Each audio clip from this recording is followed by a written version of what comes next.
ஸ்ரீவைகுண்ட சட்டமன்ற உறுப்பினரான சமூக ஆர்வலர் அன்னை வி.ஜி. சரவணன் எம்.எல்.ஏ. அவர்கள் கடந்த 5 ஆண்டுகளுக்கு மேலாக ஸ்ரீவைகுண்ட தொகுதி மற்றும் அதன் சுற்று வட்டார பகுதிகளில் உள்ள ஆதரவற்ற ஏழை எளியவர்களுக்கு இல்லம் தேடி மதிய உணவு மற்றும் இரவு உணவு திட்டத்தை ஏற்படுத்தி உணவு வழங்கி வருகிறார்.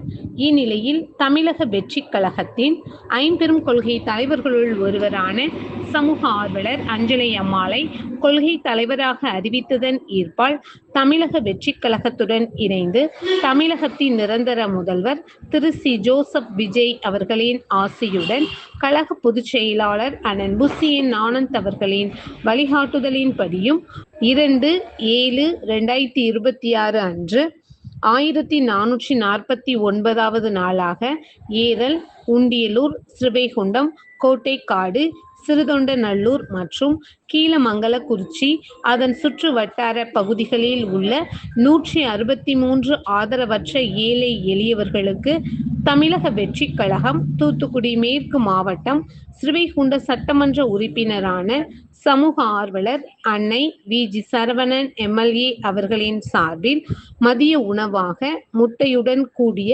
குருமா குழம்பு சாப்பாடு வழங்கப்பட்டது.